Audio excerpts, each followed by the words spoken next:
After a fall, I became reliant on my niece, Sarah, who provided minimal care while spending my money on luxuries. My health deteriorated from her neglect. I secretly called an old friend who contacted Adult Protective Services, leading to Sarah's exposure and my rescue. Before we dive into the story, remember to tap that like button and let us know where you're tuning in from. I'm Beatrice, and I've always lived by a simple creed: independence.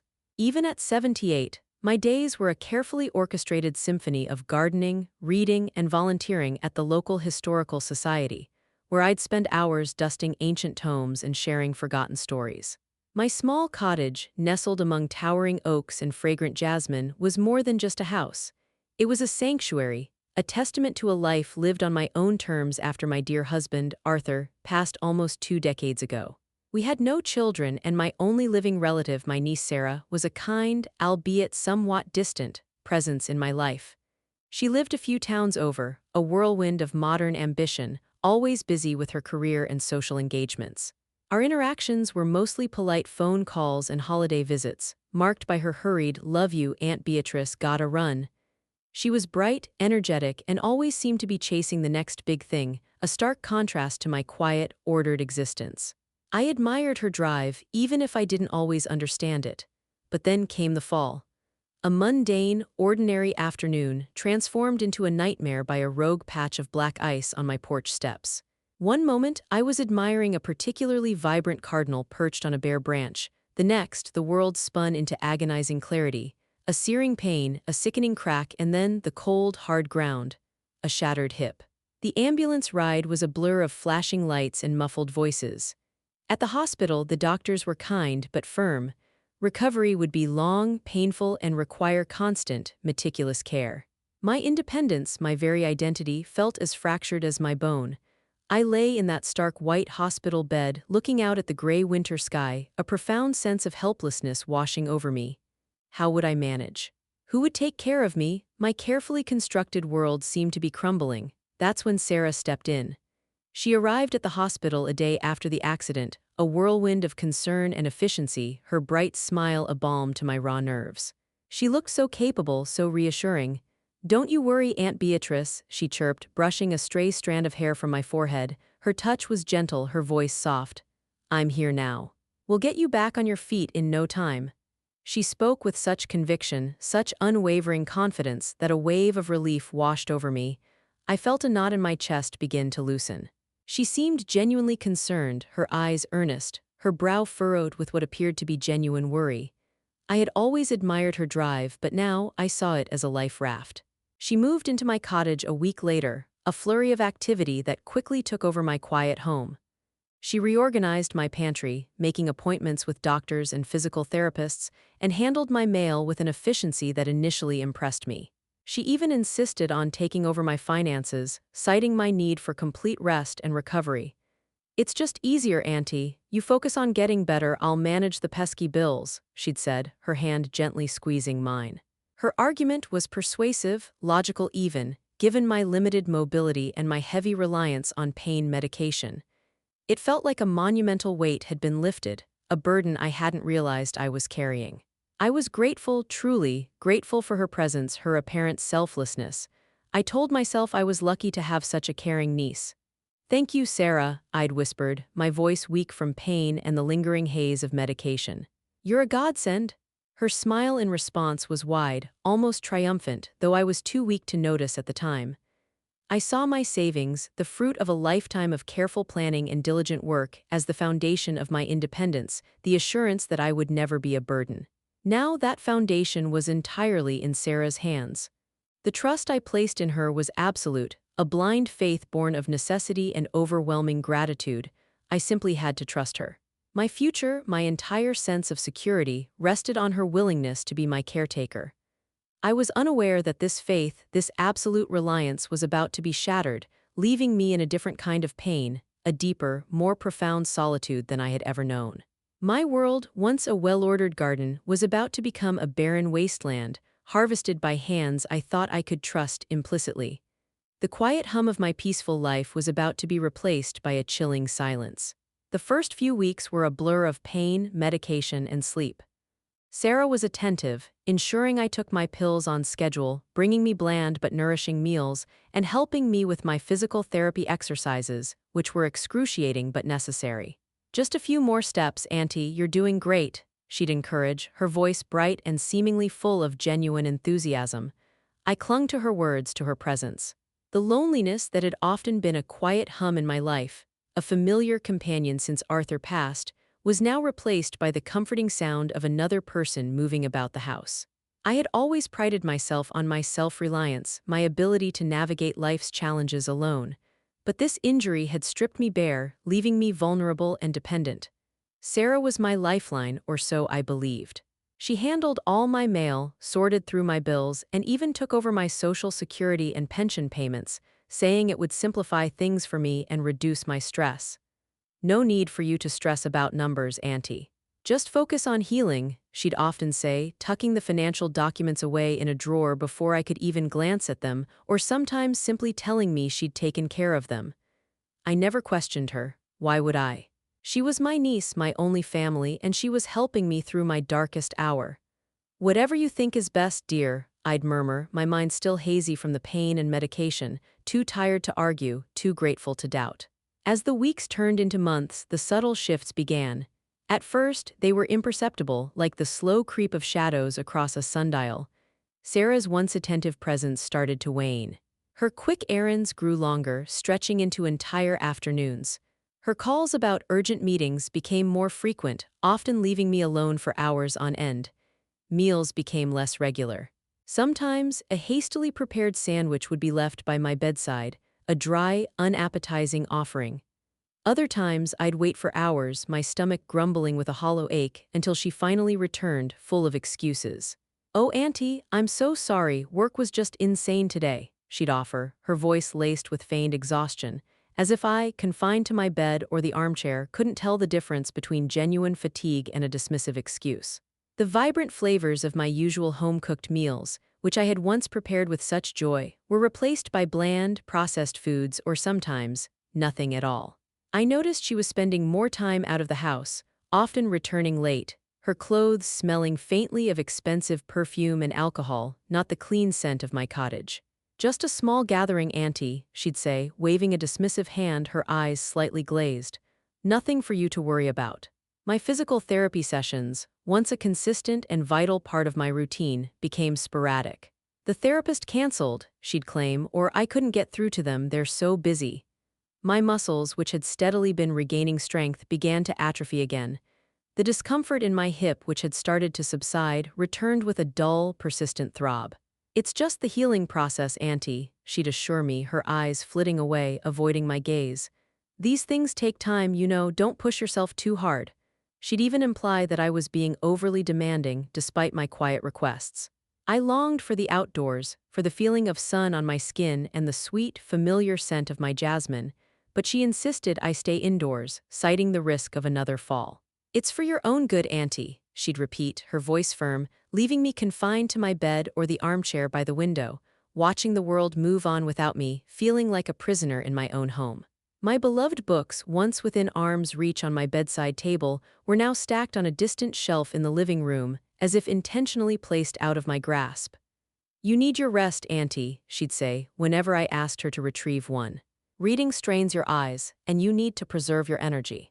The few friends who still managed to call or visit found their access increasingly restricted. Sarah would intercept calls, her voice saccharine, claiming I was resting or too unwell for visitors, or simply telling them I was out for a walk, a cruel irony given my immobility. When my old friend Martha, a feisty retired nurse with a keen eye for detail, insisted on dropping by, Sarah met her at the door with a strained smile blocking her path. "Aunt Beatrice's not up to it today, Martha. Doctor's orders, strict rest." Martha, always perceptive, looked past Sarah into the dimly lit hallway, her brow furrowing, her gaze lingering on the dusty furniture and the general air of neglect. "Is everything all right, Sarah? Beatrice sounded quite frail on the phone last week and her garden looks untended." Sarah's smile tightened, almost cracking. "She's just adjusting to her new routine, Martha. You know how stubborn she can be. But she's getting the best care, I assure you." She quickly closed the door, cutting off any further questions, leaving Martha standing on the porch, a worried frown on her face. The once clear lines of communication to the outside world became tangled, distorted, then severed entirely. I felt a growing unease, a cold dread creeping into the warmth of my home. My social security and pension checks, which I once managed with meticulous care, balancing my budget down to the last cent, were now completely under Sarah's control. I'd occasionally ask about the bills or if my utilities were paid. "All handled, Auntie," she'd say with a dismissive wave, sometimes even adding a thinly veiled sigh of exasperation. "No need for you to fret, I'm taking care of everything." I didn't see bank statements, receipts, or anything to confirm her words. The small cash allowance she gave me for personal items became increasingly meager, barely enough for a few magazines, if she even remembered to pick them up, which was rare. I began to feel a profound sense of helplessness, a gnawing suspicion that something was deeply, fundamentally wrong. My sanctuary was slowly turning into a cage, and the jailer was the very person I trusted most. The air in the house seemed heavier, laden with unspoken truths. I yearned to walk again, to reclaim my mobility, but more than that, I yearned to understand what was truly happening around me. The silence of the house, once comforting, now felt oppressive, amplifying the growing emptiness within its walls and within my heart. It was a silence that screamed of secrets. The hunger became a constant companion. It wasn't just a craving for food. It was a deeper, more insidious gnawing, a hunger for dignity, for truth, for the life that was slowly being stolen from me.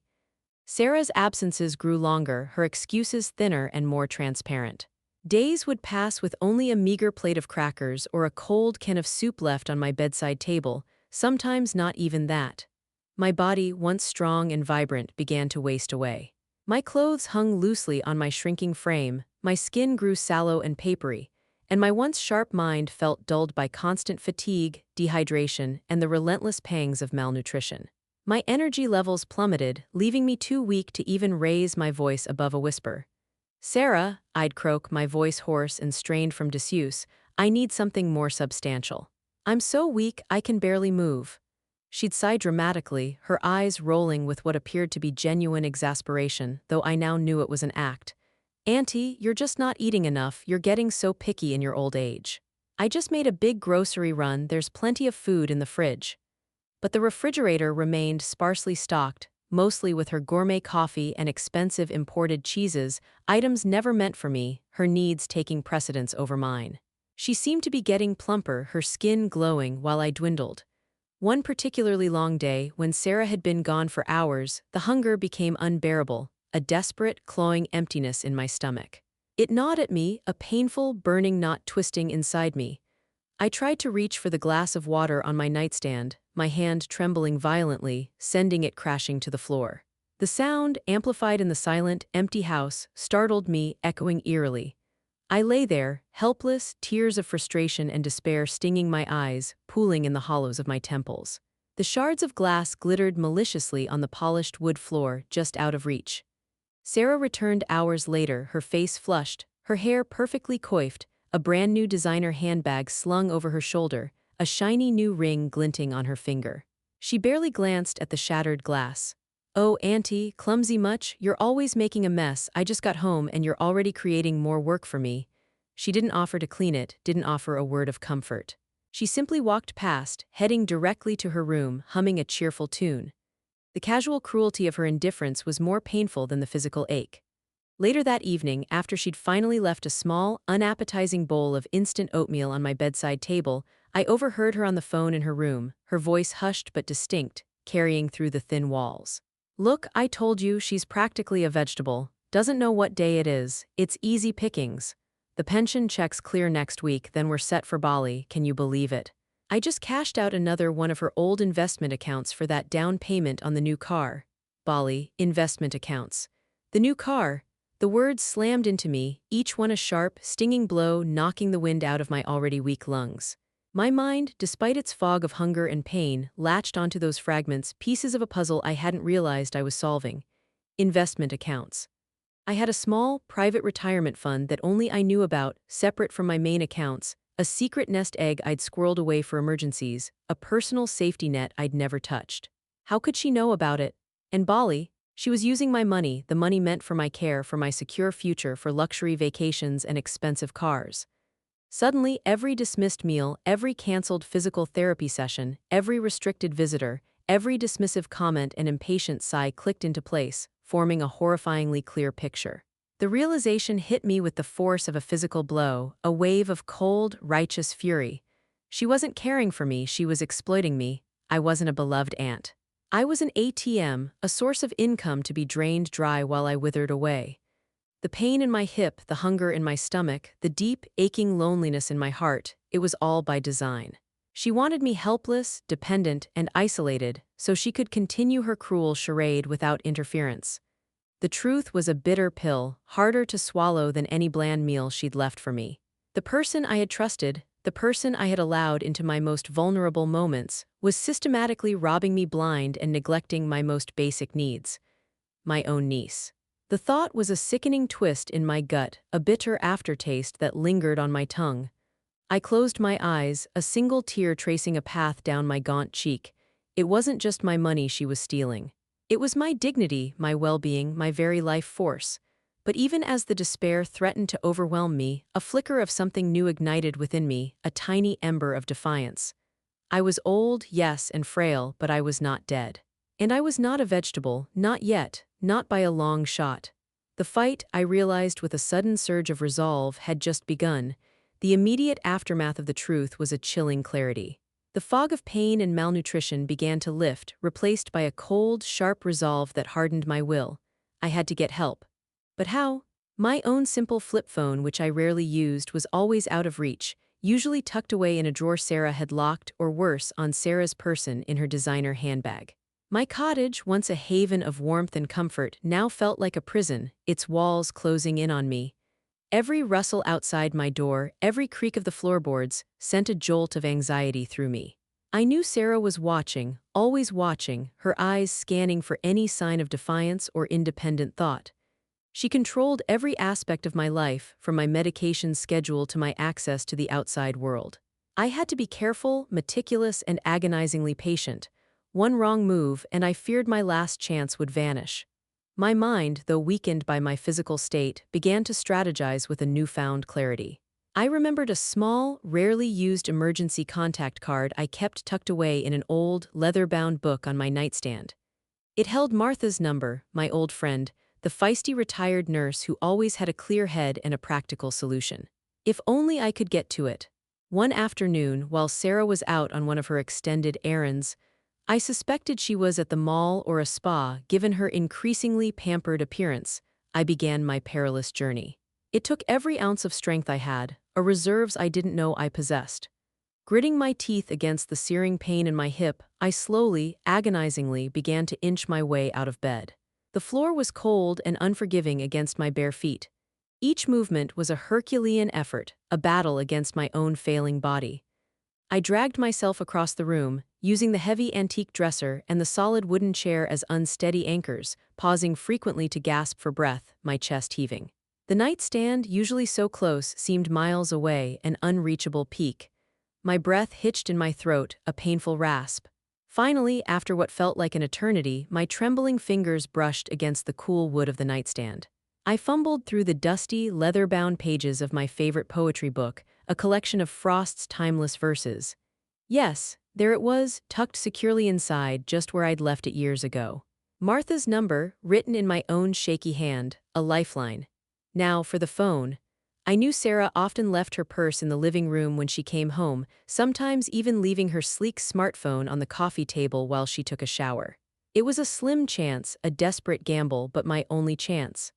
I practiced in my mind, rehearsing the movements, calculating the risks of sound, of time. I needed to move fast, without sound, and without leaving a trace of my actions. A few days later, my opportunity arose. I heard the front door open, followed by the familiar jingle of Sarah's keys being tossed onto the entryway table, and then the distinct sound of the shower turning on in her bathroom down the hall, the pipes groaning faintly. This was it. I waited a beat, listening, making sure the water ran steadily, indicating she was fully immersed. Now, summoning a strength I didn't know I possessed, a fierce will to survive, I pushed myself out of bed. Each movement was an agony, a silent scream in my mind, but I ignored the pain. I crawled, literally crawled, across the cold floor, down the short hallway, and into the living room, my breath ragged.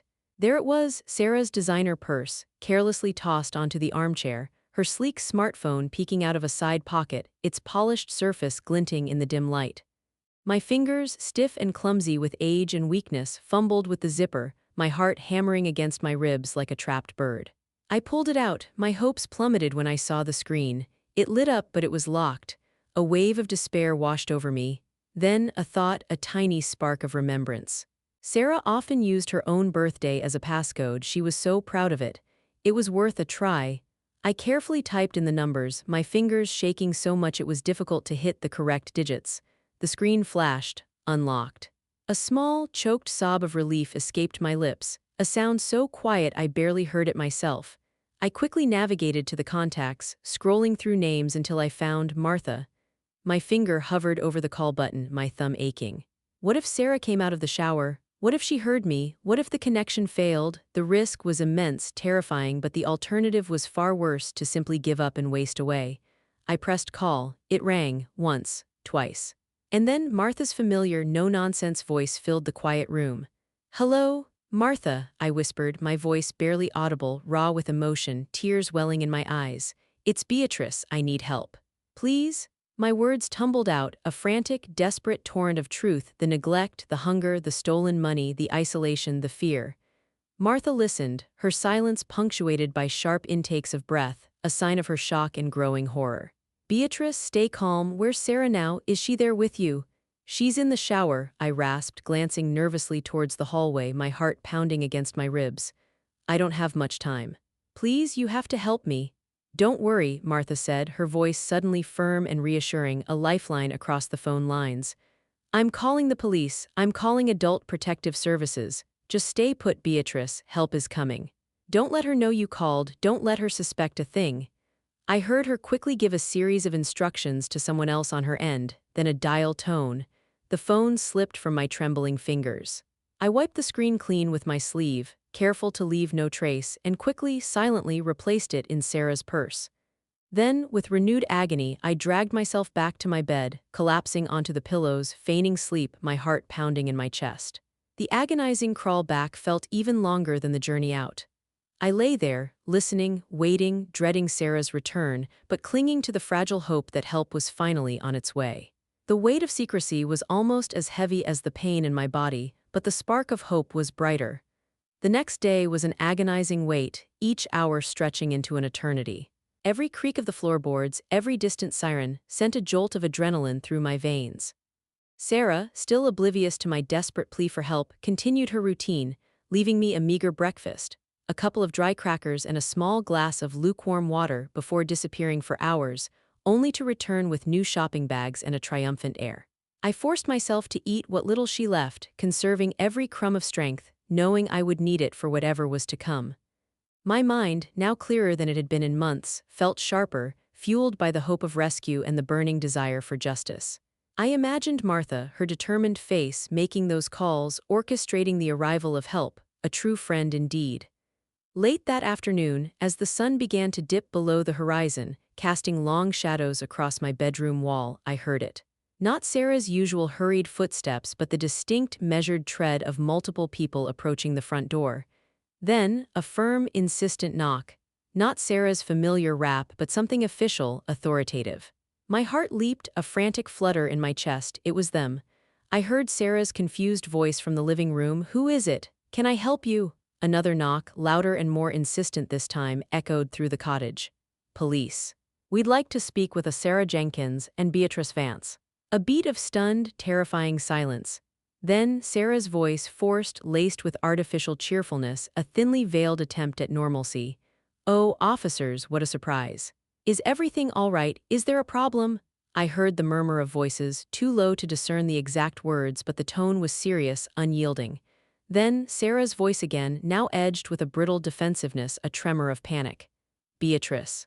Oh, she's not well, she's resting. She's had a difficult time recently, a bit confused, with her age." I heard a male voice, calm and authoritative. "We understand. We have a welfare check to conduct. We need to see her, ma'am." My breath caught in my throat, a dry gasp. This was it. I heard footsteps approaching my bedroom door, slow and deliberate. Sarah's nervous laughter, a strained, unnatural sound. Honestly, officers, there's nothing to see here. My aunt is just a bit confused these days. She imagines things, she's a bit prone to exaggeration.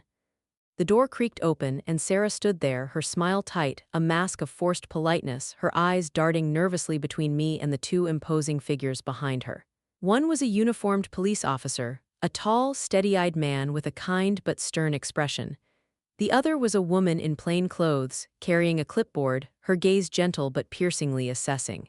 She was a social worker from Adult Protective Services. I knew it immediately, recognizing the quiet determination in her eyes. "Good afternoon, Miss Vance," the social worker said, her voice soft but clear, her eyes radiating genuine concern. "My name is Rachel Green. We're here to check on your well-being. May we come in?" I nodded, a small, almost imperceptible movement but filled with immense meaning. Sarah, however, stepped forward, her body tense and rigid, trying to block their view of me. "As I said, she's really not up to visitors. She needs her rest. She's very fragile right now." Rachel's eyes met mine, a silent question passing between us, a moment of profound understanding. I met her gaze, held it firmly, and then, with all the strength I could muster from the depths of my weakened body, I slowly raised my trembling hand and pointed a trembling finger directly at Sarah, accusingly. "She's lying," I rasped, my voice weak but steady, gaining force with each word. "She's been neglecting me, stealing my money. I need help, please." Sarah's face crumpled, her forced smile dissolving into a mask of pure shock and fury. "Aunt Beatrice, what are you saying? You're delirious, you're making things up," she shrieked, her voice cracking with a mixture of panic and rage. The police officer immediately stepped between Sarah and me, creating a barrier. "Ma'am, please step back. We need to speak with Miss Vance alone." Sarah continued to protest, her words a jumble of frantic denials and wild accusations, but the officer calmly and firmly escorted her out of the room, her protests fading as she was led away. Rachel then approached my bed, her expression filled with a deep, quiet concern. "Beatrice, can you tell me what's been happening?" she asked gently, her voice soothing, a beacon of safety. I recounted everything, my voice gaining strength with each word, a torrent of pent-up truth. The stolen money, the meager meals, the lack of medical care, the deliberate isolation, Sarah's cruel words and blatant lies. I told her about overhearing Sarah's phone call about Bali and my investment accounts. I even managed to tell her about the broken glass on the floor, the stark evidence of my desperate hunger from the previous day, the pain and humiliation I had endured. Rachel listened intently, her face grave, occasionally jotting notes on her clipboard, her pen scratching softly on the paper. When I finished, she nodded, her eyes filled with quiet determination. "Thank you for sharing your story, Beatrice. Your friend Martha gave us a call. She was very worried about you." The mention of Martha's name brought a wave of relief so profound it almost made me weep, a release of tension I hadn't realized I was holding. "Martha," I whispered, a genuine smile touching my lips for the first time in weeks, a flicker of true joy. Rachel then checked my vital signs, her touch gentle and professional, examined my frail body, noting my gauntness, and looked through my sparse refrigerator, her eyes hardening as she observed the condition of my room and the shocking lack of proper nourishment. "Beatrice, we're going to get you somewhere safe," she said, her voice filled with quiet determination, a promise I clung to. "And we're going to investigate everything you've told us. Sarah will be questioned thoroughly." I felt a glimmer of hope, a fragile spark in the vast darkness that had enveloped me. The cage had finally been opened, and the first ray of light was breaking through. Once I was safely settled in a clean, comfortable room at a nearby rehabilitation facility, away from Sarah's watchful eye and insidious control, the unraveling of her intricate web of deceit began in earnest. The relief was immediate, palpable.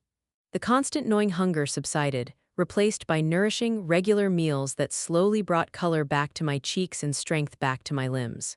The fear that had tightened its grip around my heart slowly loosened, replaced by a sense of security I hadn't felt in months. My mind, freed from the constant pressure of survival and the need for vigilance, began to clear, its usual sharpness returning. Rachel Green, the social worker, proved to be an unwavering, persistent advocate. She visited me daily, meticulously documenting my account, her calm demeanor a stark contrast to Sarah's erratic and often volatile behavior. "Beatrice, your testimony is crucial," she'd say, her eyes earnest and empathetic. Every detail helps us build a stronger case, a case that will hold up in court. I recounted Sarah's casual dismissal of my pain, her blatant lies about canceled therapy sessions, the increasingly paltry food portions, and her constant, suffocating control over my mail and finances. I remembered the dates of her extended absences, the new luxury items she'd flaunted, the handbags, the jewelry, the expensive clothes, and even the type of expensive coffee she hoarded in my refrigerator, items that highlighted her selfish priorities. I told her about the dirty dishes left for days, the untouched laundry, the dust accumulating on every surface, clear signs of her neglect of the house, and by extension of me. The police, led by Detective Ryan Stone, were equally thorough and relentless. They launched a full investigation, obtaining search warrants for my cottage and Sarah's apartment, digging into every corner of her life. Financial records became the undeniable key to unlocking the truth. My bank statements, once meticulously managed by Sarah, revealed a disturbing pattern. Large sums of money, far exceeding typical household expenses, had been systematically transferred from my accounts to Sarah's personal accounts, or directly used for lavish purchases, high-end clothing, exotic vacations, expensive restaurant bills. My investment accounts, particularly the secret one I'd never touched, showed significant, unauthorized withdrawals, completely emptying them of their long-held savings, decades of careful planning gone in a blink. During their initial questioning, Sarah maintained a facade of indignant innocence, her voice shrill with feigned outrage. "I was just trying to help my poor, confused aunt. She's old, she's delusional, she's making all this up. She's been unstable for years, prone to fits of paranoia," she shrieked, her voice escalating to a near scream, her eyes wild. But the mounting evidence painted a damning, irrefutable picture. Neighbors who had been hesitant to speak out against Sarah before now came forward, emboldened by the presence of law enforcement. Mrs. Gable, a sweet, observant older woman from down the street, told Detective Stone she'd often seen Sarah leaving my house in designer clothes, while my garden, once meticulously cared for and admired, became overgrown and neglected, a stark contrast to its former glory. "Beatrice always kept her garden so beautiful," Mrs. Gable lamented, tears in her eyes. "It broke my heart to see it so untended. And Sarah, she never seemed to bring any groceries into the house, but she always had new things, expensive things."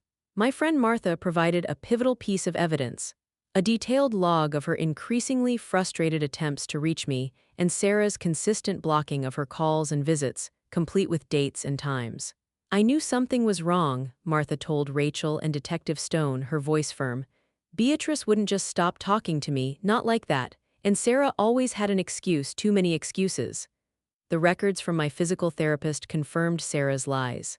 Multiple appointments canceled without explanation, and a significant lack of follow-through on prescribed exercises, directly impacting my recovery. The rehabilitation facility's intake assessment noted my severe malnutrition, dehydration, and the visible signs of neglect, a grim testament to Sarah's dereliction of duty. The weight of the evidence began to crush Sarah's defiance, piece by agonizing piece.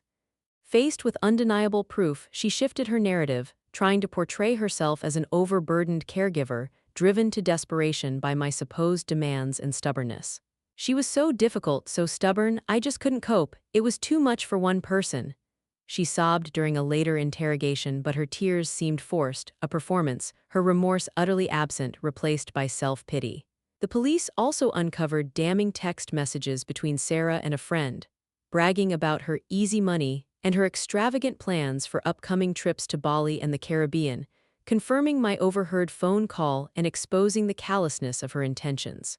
Each piece of evidence was a thread in the intricate web of her deceit, and now that web was being methodically unraveled, exposing the cruel reality of her actions for all to see.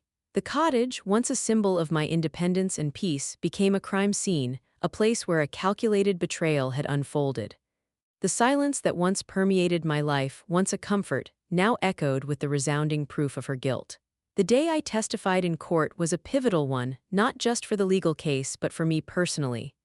I walked into the courtroom not as a frail, helpless victim, but as a woman reclaiming her voice and her dignity, a symbol of resilience. The physical therapy at the rehabilitation facility had been grueling, a daily battle against pain and weakness, but it was profoundly empowering. My hip was mending, my body slowly, steadily regaining its strength, and with each small victory, each successful step on the parallel bars, each moment I could stand unassisted, my spirit soared. I wore a simple, elegant navy blue dress, my silver hair neatly pulled back in a bun, and I held my head high, my gaze unwavering. Rachel sat beside me, a comforting, solid presence, her hand resting gently on my arm. Martha was in the gallery, her gaze firm and encouraging, a familiar face in the crowd. Sarah sat at the defense table, her face pale and drawn, her usual vibrant energy replaced by a nervous fidgeting, a stark contrast to the confident, self-assured woman who had once breezed through my life. Her lawyer, a smooth-talking man with an air of practiced sympathy, tried to paint me as a confused elderly woman, prone to exaggerations and memory lapses, his voice condescending. "Miss Vance, isn't it true that at your age your memory can sometimes be less than reliable, that details can become blurred?" he asked, his voice dripping with condescension, a dismissive tone. I met his gaze directly, my own eyes clear and steady, refusing to be intimidated. "My body may be 78 years old, sir," I replied, my voice strong, carrying clearly through the silent courtroom, each word precise and deliberate. "But my mind, even when starved and neglected, remembered every meal I didn't receive, every canceled appointment, and every dollar that went missing from my accounts. My memory, unlike some people's actions, is quite reliable." A ripple went through the gallery, a collective intake of breath. I meticulously recounted Sarah's actions, leaving no detail unturned, from the day she moved in and took over my finances, promising care, to the deliberate starvation, the cruel isolation, and the outright theft of my life savings and pension. I spoke of the broken glass, the desperation of the hunger, the shock of overhearing her phone call about Bali and the new car. I described how my beloved cottage, once a sanctuary of peace and comfort, had become a desolate prison, and how my own niece, a person I loved and trusted, had become my jailer, a cruel, uncaring warden. "She left me to wither away, to die in my own home," I stated, my voice thick with emotion but unwavering, "while she lived lavishly on my hard-earned money, my future. She didn't just steal my finances. She stole my health, my peace, and almost my life." The prosecutor, a sharp, articulate woman named Lena, presented the overwhelming evidence with compelling force. Detailed financial statements showing large, unexplained transfers from my accounts to Sarah's personal accounts, bank records of my depleted investment funds, medical reports confirming my severe malnutrition, dehydration, and the shocking lack of proper care.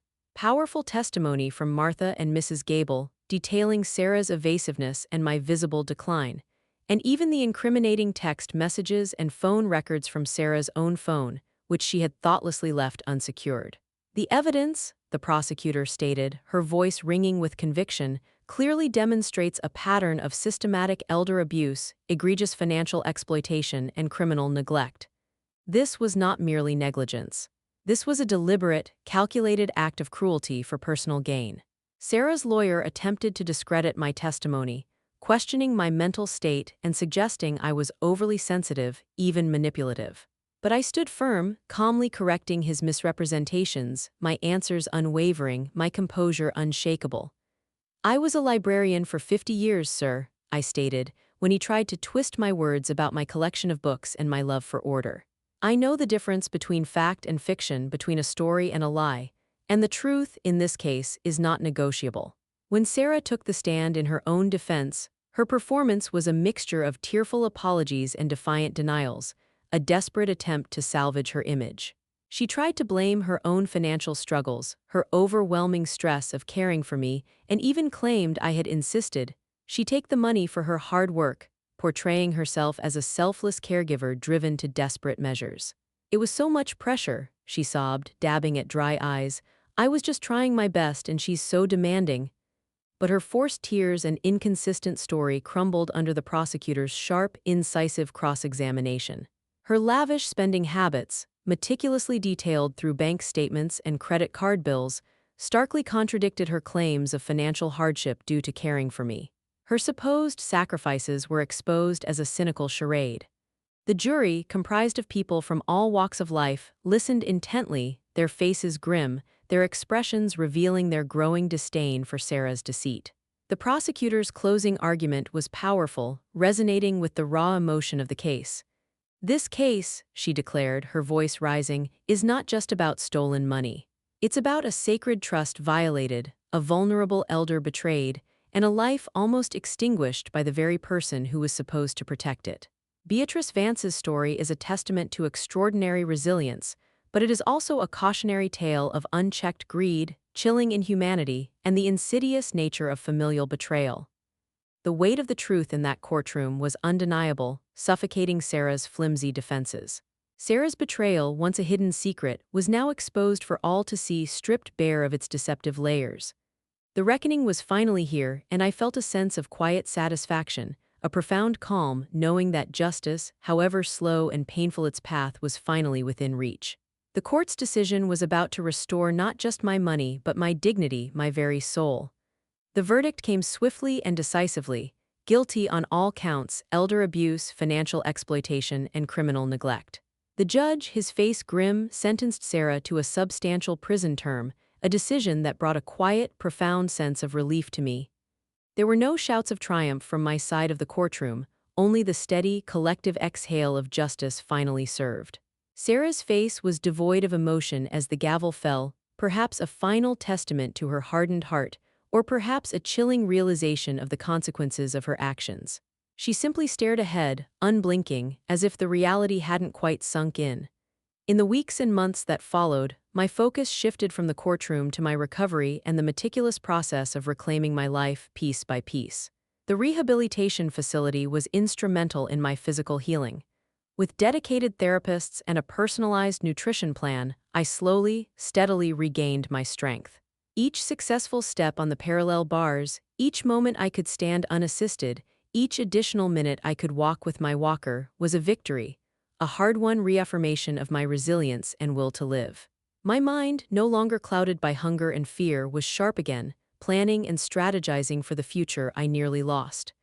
I devoured books, caught up on news, and even started sketching again, something I hadn't done in years. Financially, the road was long but not insurmountable. With the unwavering help of Rachel Green and a compassionate pro bono elder law attorney, my stolen funds were gradually recovered. It was a complex process of tracking down diverted money, liquidating assets Sarah had acquired with my funds, including the expensive car and the remnants of her ill-gotten Bali trip, and navigating countless legal loopholes. The bulk of my pension and Social Security was reinstated, and while my investment accounts couldn't be fully restored overnight, a significant portion was recovered, allowing me to secure my future. I was no longer on the brink of financial ruin, no longer dependent on anyone's dubious charity. It was my money, and it was back in my control. The most important step was returning to my cottage. The house, once a scene of my humiliation and despair, now represented a chance for a fresh start, a true sanctuary. It still bore the faint, lingering scent of neglect, a ghostly reminder of Sarah's tenure. But with the help of a kind cleaning service and a few dedicated volunteers from Martha's church, who arrived with cleaning supplies and warm smiles, the cottage was slowly transformed. The overgrown garden was pruned, its neglected roses brought back to life, the dusty shelves wiped clean, and fresh air circulated through every room, chasing away the stale smell of abandonment. I spent hours simply sitting in my favorite armchair by the window, simply breathing in the clean scent of my home, feeling the warm sunlight on my face, and listening to the quiet, comforting rhythm of the house. It was my haven again, a place where peace finally resided. My social life, once severed by Sarah's calculated isolation, slowly began to mend. Martha was a constant, supportive presence, visiting often, bringing me homemade soups and sharing laughter, helping me reconnect with other friends I had lost touch with. My neighbors, now armed with the truth, offered sincere apologies for their earlier avoidance and showered me with kindness, bringing over casseroles, offering rides, and simply sitting with me on my porch swing, listening to my stories, no longer whispers of suspicion but genuine concern. The judging whispers had stopped, replaced by sympathetic smiles and heartfelt offers of help. I even joined a new book club at the local library, a gentle return to my beloved world of literature and intellectual stimulation, making new connections and rediscovering old joys. One quiet afternoon, as I sat on my porch, sipping a cup of chamomile tea, enjoying the gentle breeze, a young woman from Adult Protective Services, a colleague of Rachel's, came to visit. She was new to the job and looked at me with a blend of admiration and humility. "Miss Vance," she said, her voice soft but filled with sincerity, Your case has become an example for our agency, for all of us working in elder protection. Your courage in speaking out, in fighting back, has inspired us to do more, to look deeper, to protect vulnerable elders more effectively.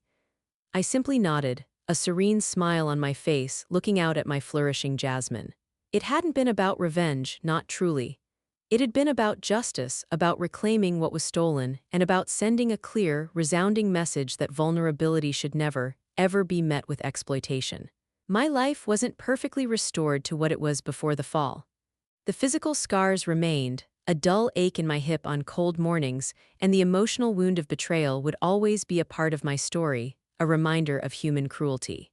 But I was stronger, more resilient, and immeasurably wiser. I had learned a painful but profound lesson. Trust, once broken, can be rebuilt, but only with vigilance, fierce determination, and an unwavering belief in one's own self-worth. My home was truly mine again, filled not with the shadow of neglect, but with the quiet hum of peace, the sweet scent of blooming jasmine, and the unbreakable spirit of Beatrice Vance. I knew with absolute certainty that my dignity in old age wasn't something to be granted by others, a gift to be bestowed. It was something I had fought for, piece by painful piece, and finally, unequivocally, reclaimed for myself. And that, I realized, was the greatest triumph of all.